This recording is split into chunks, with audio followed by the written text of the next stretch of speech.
Olá, aqui professor Aécio Flávio Lemos para mais um vídeo falando sobre a nossa economia, sobre o mercado bursátil, sobre comportamento humano nas bolsas e coisas assim.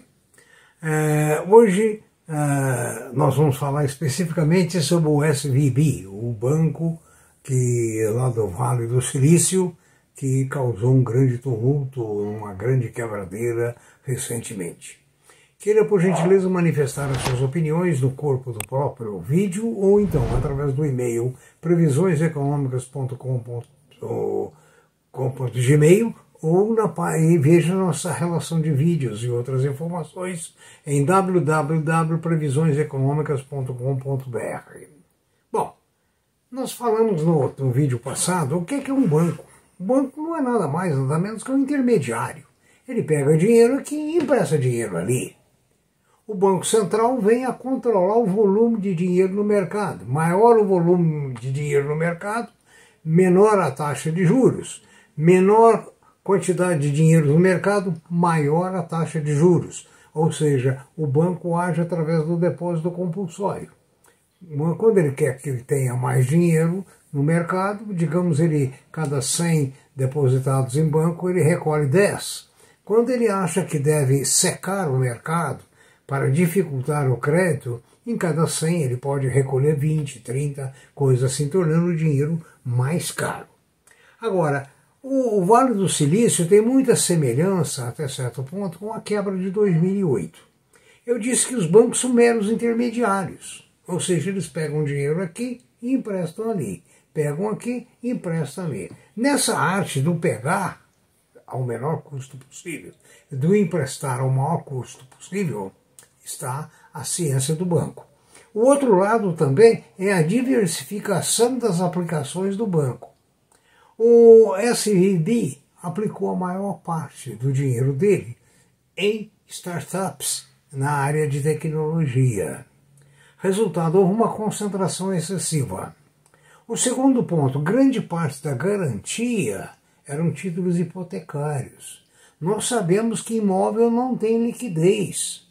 A gente, quando quer vender, tem dificuldade, a menos que seja lá na Wall Street, em Nova York, na Quinta Avenida, ali sim tem liquidez porque a demanda é maior do que a oferta. Né? Então, esse foi um dos maiores colapsos financeiros dos Estados Unidos depois de 2008, quando nós tivemos aquela quebra generalizada, né? Já bastante conhecida. Então, o Silicon Valley Bank, o SVB, é consequência direta do aumento das taxas de juros no país e outros erros. Né? Ele enfrentou uma crise de capital depois de uma súbita corrida dos clientes resgatando as suas aplicações. O que acontecia? Ele estava remunerando a taxa, se não me engano, em torno de 1,9, e o Banco Central americano passou a remunerar com quase 3. Então houve uma corrida dos títulos deles, liquidados, deles passando para os títulos do Tesouro americano. Isso deu um rombo muito grande ali, fazendo com que esse banco perdesse muito dinheiro nessa retirada súbita, até porque, como ele não tinha disponibilidade para aqueles valores, ele teve que pegar no mercado dinheiro para repassar para o cliente dele. Então, pegar 3% para cobrir quem estava remunerando a 1,6, 1,7, assim sucessivamente. Por outro lado, conforme eu disse antes, o grande erro foi a concentração num segmento só. Um banco tem que emprestar dinheiro para muita gente. O que aconteceu no Brasil? Lojas Americanas acabou de colapsar. Nisso aí, os bancos tinham dinheiro lá, mas não tinha só nas lojas americanas. Quem tinha só nas lojas americanas se deu mal. É o mesmo caso no varejo. Quem investiu muito no varejo também está sofrendo as consequências disso aí. Né? Então, a consequência principal foi o problema dos juros dos Estados Unidos. Quando o Federal Bank, aliás, elevou os juros, acontece o contrário. O mercado corre dos títulos de títulos imobiliários, das ações, para a renda fixa. Nessa corrida, o banco sofreu um struggle, sofreu uma, digamos, uma ausência de, obviamente, capital, né? O aumento geométrico dos juros, eu ainda comentei com vocês em 3 ou 4 vídeos anteriores, uma empresa brasileira que estava se recuperando muito bem, pegou uma carteira de encomenda extraordinária, máquinas pesadas, imediatamente saímos de uma taxa de juros de 2% ao ano para uma taxa para 2% ao mês para 15%, 14%, o que aconteceu? A empresa teve que manter as entregas. Para manter as entregas, ela diminuiu o quê? A margem de lucro. E o contrário, aliás, em alguns casos ela entrou até em prejuízo. Então você vê o efeito do aumento de taxa de juros e as consequências. Por exemplo, o banco tinha uma aplicação de 21 bilhões de dólares aplicados a 1,79, enquanto o Tesouro, taxa de 10 anos, estava pagando 3,9. Então, esse disparate levou o banco a um gargalo realmente intransponível, né? Além dos outros fatores, né? Então, o resultado, isso aí afeta uma série de empresas. A empresa que tinha dinheiro lá dentro não iria receber de imediato, ela tinha compromissos imediatos. Então, o resultado, criou-se uma cadeia um dominó de problemas, né? Por exemplo, aqui no Brasil, vamos pegar aqui, lojas americanas deixou de pagar N fornecedores. Teve um fornecedor de lojas americanas, a quem as lojas americanas deviam, parece que 8 ou 9 milhões, que quebrou. E com quantos aconteceu isso, né? Então, o resultado, verifique bem nos seus investimentos e veja que no Brasil não há uma grande relação direta com o banco, no Silicon Valley. O que existe é uma relação sistêmica, ou seja, uma vez que um banco entra em dificuldade, outros em cadeia entram também em dificuldade. Tem ainda o problema psicológico. Olha, o banco vai quebrar, vai faltar dinheiro. E diante desse cenário, o que acontece? A corrida bancária. Na corrida bancária, o que faz? O banco quebra. Por exemplo, as ações do Silicon Valley caíram 60% depois que o boato espalhou no mercado. Vamos pegar aqui as lojas americanas, estavam sendo negociadas na sexta-feira, véspera da informação, a R$12. Na segunda-feira ela abriu a 1 e pouco. Imagine agora, o investidor tinha R$12 mil na sexta, acorda com 1.000, 1.200 na segunda-feira, né? Então o resultado, a corrida bancária é muito séria, o boato é muito sério. Agora, o banco teria que aplicar, vamos dizer, com mais diversidade e maior número de empresas e evitar os títulos mobiliários como garantia, porque, conforme eu falei antes, imóveis nem sempre têm liquidez, certo?